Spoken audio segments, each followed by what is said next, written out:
hermanos, vamos a Nehemías capítulo 2. Estoy emocionado por Génesis. Nehemías capítulo 12, versículos del 44 al 47. Nehemías 12, del 44 al 47. Voy a leer de la Nueva Biblia de las Américas.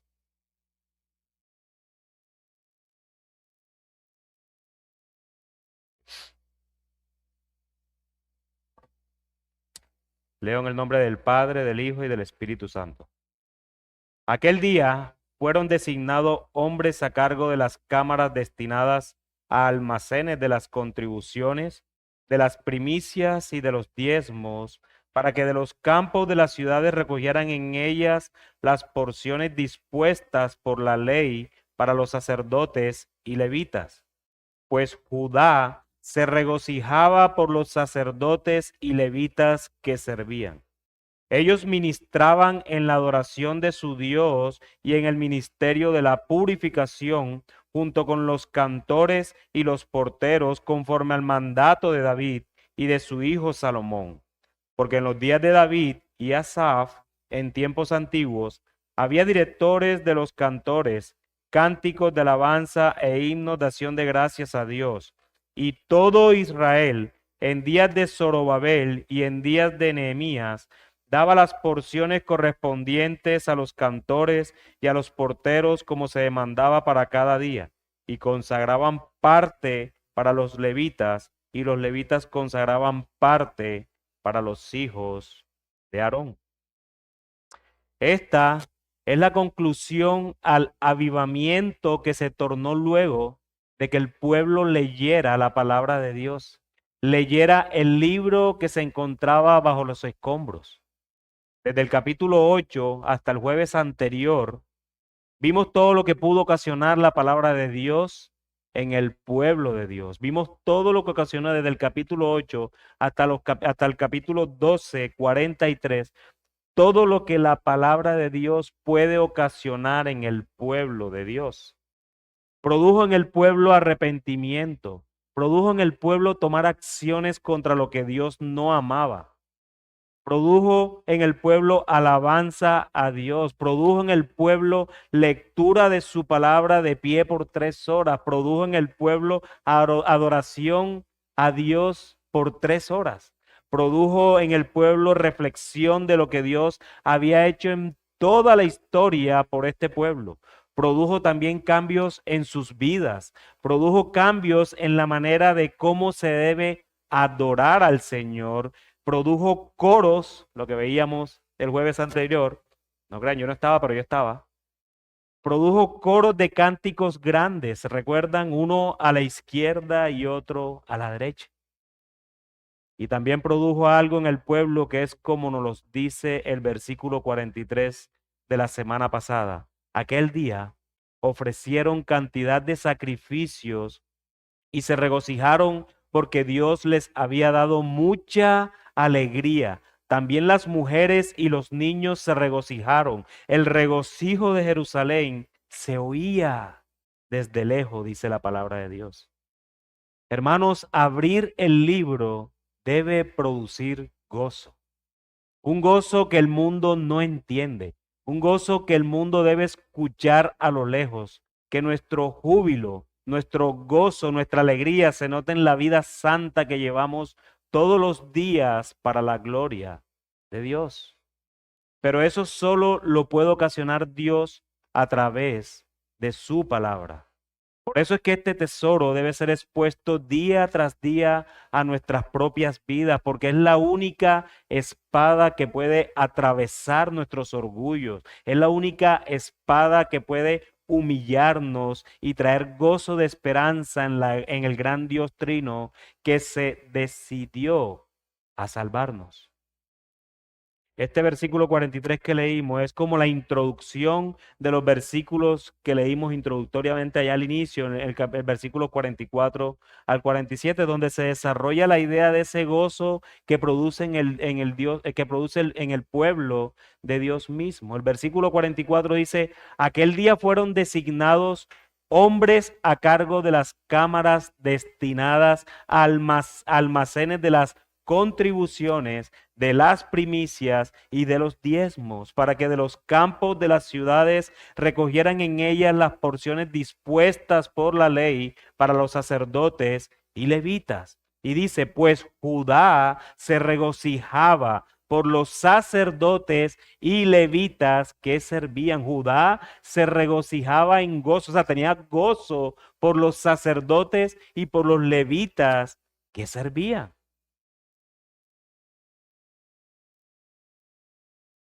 Parece extraño que a mí siempre me toquen estos textos de diezmo, de primicias y todas esas cosas, hermano.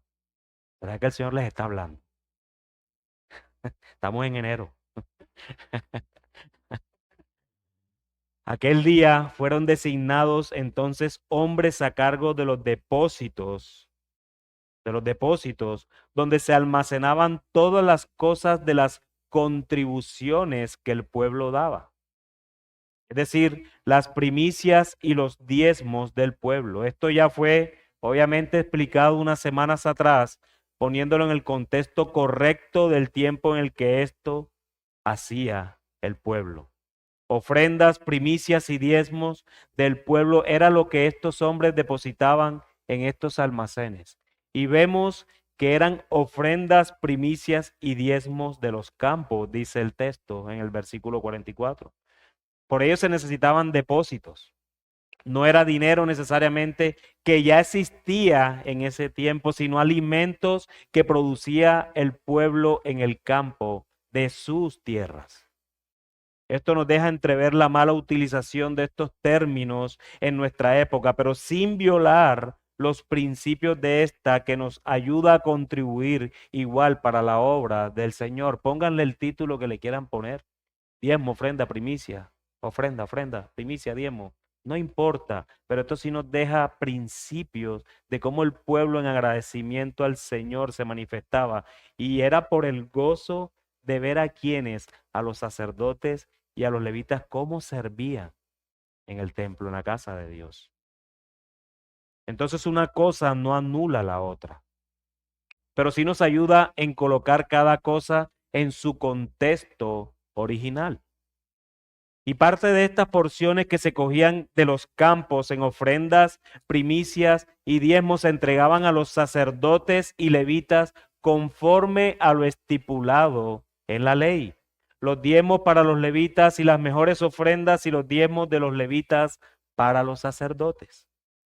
Esto fue lo que el pueblo pactó en el capítulo 10 que estuvimos estudiando semanas atrás, y el pueblo lleno de gozo por causa de la palabra de Dios nuevamente estaba cumpliendo. Y la razón de todo esto es que el pueblo estaba viendo que los levitas y los sacerdotes estaban sirviendo en el templo de manera fiel, y esto produjo gozo en ellos para poder dar como tenían que dar y habían pactado. Entonces no solo daban por dar, porque habían pactado, sino que daban gozosamente porque los levitas y sacerdotes, escuchen bien, levitas y sacerdotes estaban sirviendo fielmente en la casa de Dios. Y yo creo, hermanos, yo cuando estudiaba este texto, yo me estaba metiendo una espada en el corazón al leerlo. Y ya van a verlo al final. Porque esto es una responsabilidad aplicada a nosotros como principio que los pastores y futuros diáconos de esta iglesia deberían mirar. De que entonces nosotros, por lo que estoy viendo en el texto, somos capaces de entristecer al pueblo cuando no somos fieles al Señor. Pero sigue diciendo el texto, no nos anticipemos, el versículo 45. Ellos ministraban en la adoración de su Dios y en el ministerio de la purificación, junto con los cantores y los porteros, conforme al mandato de David y de su hijo Salomón. Por los que el pueblo estaba gozoso, es porque ellos eran fieles, porque dice Nehemías que ministraban los levitas y sacerdotes en la adoración de su Dios y en el ministerio de la purificación. Cumplían con el servicio en el templo y el servicio sacrificial. La purificación, yo creo que, ¿quién tiene una Reina Valera? Leen lo que dice esa parte en el versículo 45 de la Reina Valera. ¿Qué dice allí? O cualquier otra versión.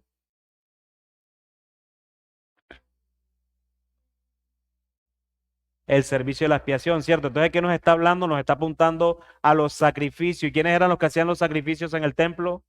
Entonces están hablando lo que están hablando del versículo 44, están mostrando por qué en el versículo 45 son fieles, porque estaban dedicados al servicio de Dios, en la purificación, en la expiación, y eso solo lo podían hacer los sacerdotes. Cumplían con el servicio entonces en el templo y el servicio sacrificial.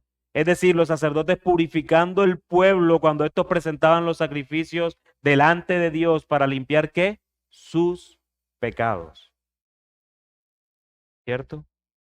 El primer libro de Crónicas, en el capítulo 23, versículo 28, nos da más detalle de esto. Dice, y estaban bajo las órdenes de los hijos de Aarón para ministrar en la casa de Jehová, en los atrios, en las cámaras y en la purificación de toda cosa santificada y en la demás obra del ministerio de la casa de Dios. Ahí está mencionándose de quién, a sacerdotes y a levitas. Esa era la labor sacerdotal y Nehemías nos muestra que el pueblo estaba gozoso por esta labor que prestaban dichos sacerdotes y levitas en los demás servicios del templo. Pero nos dice Nehemías que además de los levitas y sacerdotes nos amplía más la idea, porque no se quedó solo los levitas y los sacerdotes, también había cantores y porteros que seguro servían también en el templo según o conforme al mandato de David y de su hijo Salomón. Entonces ya no estaban solo sacerdotes y levitas, sino porteros y cantores. ¿Y por qué será que el texto nos deja entrever? ¿Será que porteros y cantores eran oficiales diferentes dentro del templo? Eran tareas diferentes, evidentemente, ¿no? Porque el levita hacía una cosa, el que estaba encargado, pero cantores y porteros, entonces, ¿qué oficio tenían dentro del templo? La función de los levitas no es más fácil o no es más fácil entenderla a la luz de Primero de Crónicas 23 hasta el capítulo 26. No lo vamos a leer obviamente por tiempo, pero me gustaría que lo leyeran. Sin embargo, se nos cuenta en esa porción que cuando David entregaba el trono a su hijo Salomón, hicieron el conteo de los levitas y sumaron 38,000 levitas. Pero de estos 38,000 levitas, dice 24,000 estaban en el templo. Dice 6,000 como gobernadores. Y dice, y jueces, 4,000 como porteros y 4,000 para alabar a Jehová. Entonces sumamos los 30, los 24 más los 6,000 son 30, 4,000 y 4,000. Matemática de primer grado, ¿cierto? Hay 38,000, pero se dan cuenta entonces que teniendo en cuenta esto podemos ver primero la cantidad enorme de levitas que existía en esta época. 38,000. Wow. 38,000. Pero además, algo de sus funciones. Llama la atención entonces, enlazándola con nuestro texto, que los cantores y porteros que cita este versículo 45, entonces,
alegraba al pueblo porque la adoración correcta estaba sujeta a los preceptos de Dios que dejaba en su palabra. La adoración correcta produjo en el pueblo arrepentimiento, produjo en el pueblo lectura de la palabra de Dios, produjo alabanza, produjo reflexión, produjo cánticos, produjo coros, produjo gozo que se escuchaba de lejos. Esto produce la adoración correcta. Pero algo que nos muestra también este texto es que la adoración correcta produjo tanto gozo en el pueblo que también adoraban con sus ofrendas.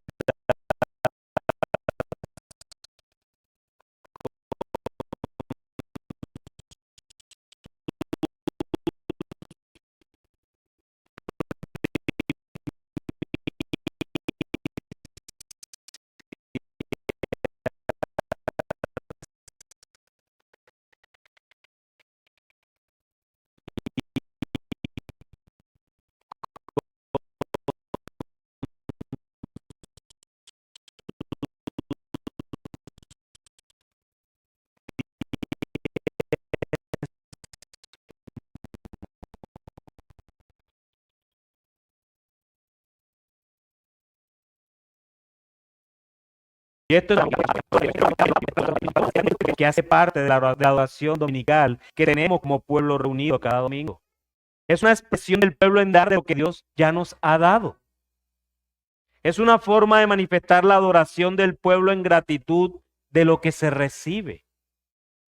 Así como el pueblo ora los domingos, así como canta los domingos, así como se dispone a escuchar la palabra de Dios, de la misma manera el pueblo se mueve a dar de lo que ya ha recibido y eso hace parte de la adoración del pueblo de Dios a Dios mismo. Y si bien el Nuevo Testamento nos enseña claramente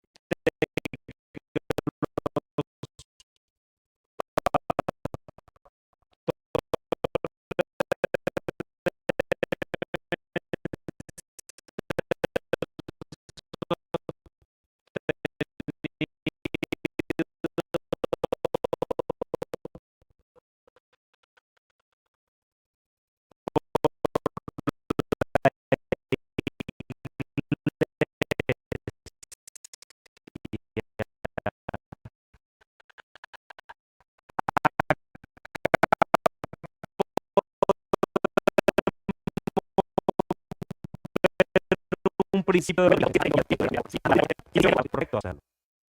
Entonces estos levitas y sacerdotes eran sostenidos con las ofrendas, primicias y diezmos que el pueblo de Dios daba a la casa de Dios para que fuera administrado por los hombres de Dios. Esto es sencillo y no deberíamos darle tanto problema a este asunto, sabiendo que hay muchos lugares donde las ovejas son trasquiladas. Sin embargo, cuando vemos al pueblo dando para levitas y sacerdotes, es porque ellos son testigos de la fidelidad de estos en la casa de Dios. Y esto debe ser aplicado en nosotros también como iglesia.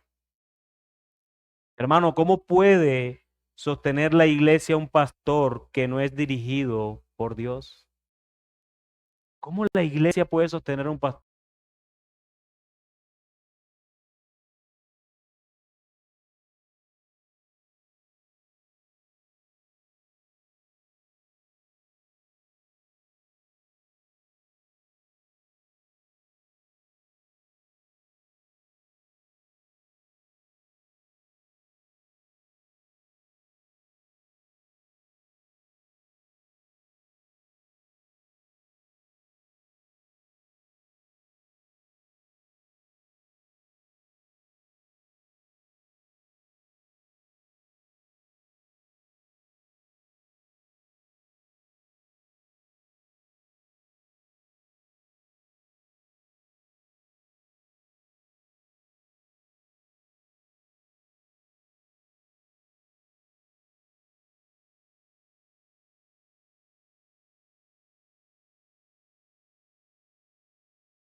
y consagraban parte para los levitas, y los levitas consagraban parte para los hijos de Aarón.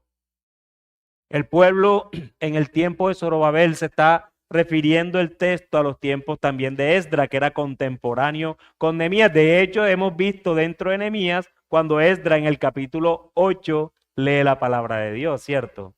Pero Esdras, capítulo 6, versículo 18 dice, y pusieron a los sacerdotes en sus turnos y a los levitas en sus clases para el servicio de Dios en Jerusalén, conforme a lo escrito en el libro de Moisés.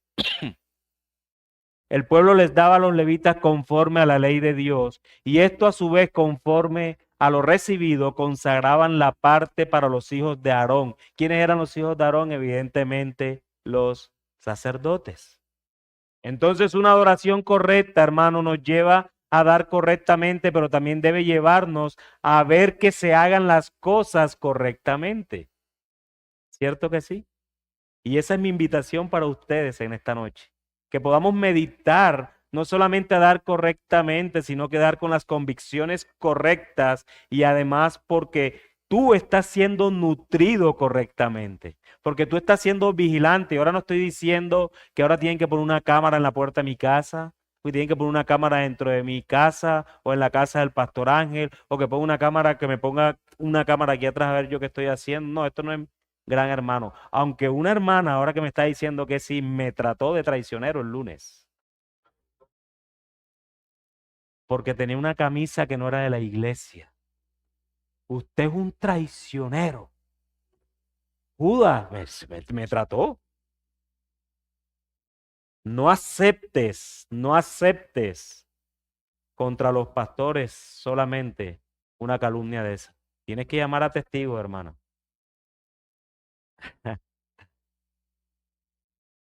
Pero coincidencialmente ella estaba en el mismo lugar donde yo estaba. Entonces no sé cuál de los dos es más traicionero. Una cosa, hermano, nos va llevando a la otra. Dicho gozo del pueblo por una adoración correcta los llevó a dar y ser generosos conforme a la ley de Dios, pero que también se usaran correctamente. Soy testigo de iglesias hermanas que recogen ofrendas, pero no piensan en sus pastores o su pastor. Piensan en hacer cualquier otro tipo de cosas, pero sus pastores que vayan a trabajar a otro lado y se busquen su propia comida. Y si bien no tengo nada en contra de pastores que trabajan por fuera de la iglesia, esto puede ser un indicativo del valor que la iglesia le da al trabajo también del pastor. Puedo también entender que hayan iglesias que realmente no pueden sostener al pastor y eso no es malo, dependiendo de dónde se esté formando la iglesia. Pero cuando estoy hablando con conocimiento de causa, de iglesias que sí podrían sostener a sus pastores, pero que realmente no lo hacen. Cuando lleguemos al próximo capítulo, incluso, nos daremos cuenta de que esto pasa en el pueblo de Israel también. Sin embargo, Nehemías insiste en cómo debe ser. Cuando leemos al principio del capítulo 13, después que están gozosos y sosteniendo a los levitas y sacerdotes, ustedes leen el capítulo 13 y dicen, bueno, ¿y dónde se les acabó el gozo a esta gente? Que Nehemías tuvo que venir a reformar porque los levitas y sacerdotes habían devuelto a trabajar a los campos porque no estaban recibiendo el sostenimiento.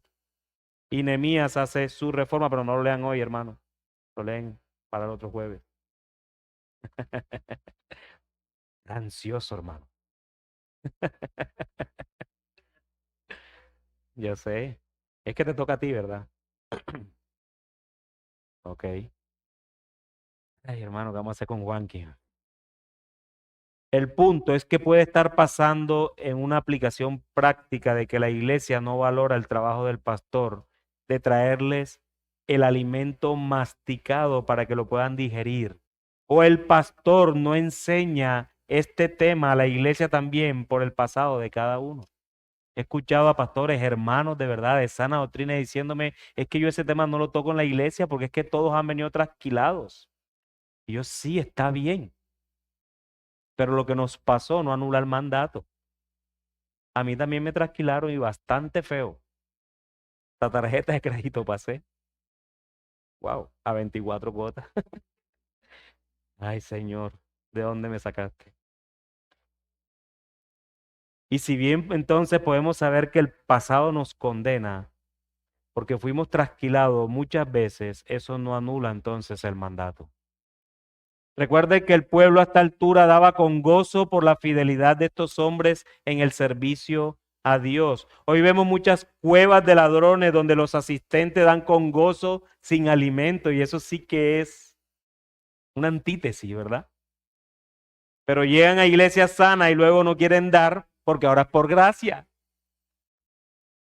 Increíble. Entonces, amados, como aplicación práctica, demos con gozo con nuestros bienes para la obra del Señor. Velemos que esos recursos se usen también para la gloria de Dios y que los pastores sigan siendo fieles a la palabra de Dios, lo cual es suficiente y es lo que nosotros, cada uno, necesitamos. Porque es la palabra de Dios la que produce todo esto en nosotros. Es viva y es eficaz, y confiemos en el poder y suficiencia de esta palabra que viene de la misma boca de Dios. Ayer hablaba con un hermano pastor y él me decía, somos muy rápidos para decir que creemos en la suficiencia de las escrituras. ¿Quién de aquí no cree en la suficiencia de la escritura? Que alce la mano. Bueno, alce la mano quien cree en la suficiencia de las escrituras. Cierto. Yo creo que no queda ninguna duda. Menos mal, hermano, un trabajo menos. Pero el punto es que muchas veces en la práctica pareciera que no confiáramos en la suficiencia de las escrituras. Si en la escritura hay un mandato, ¿por qué nos debe dar miedo decir el mandato que la palabra de Dios dice? Si creemos que la palabra de Dios es suficiente. Ay, no, es que le va a caer mal a ese hermano decir eso. No, si es suficiente, es suficiente. Y punto. ¿Por qué nos queremos volver pragmáticos en algunos asuntos cuando la palabra de Dios dice es así y es así? No, porque es que de pronto y queremos acomodar. No, es suficiente. Y era tan suficiente que Esdras, cuando leyó la palabra de Dios, yo les garantizo que Esdras no hizo más nada sino leer. Él no interpretó, ni hizo una predicación expositiva, ni sacó el capítulo 8, lo estructuró, hizo 3 puntos, introducción, conclusión, primer punto es este, segundo, tercero, aplicaciones prácticas. Él nada más leyó, dice la escritura. Y eso fue suficiente. Así es, hermano. A la luz de 3 encabezados. Nos están criticando.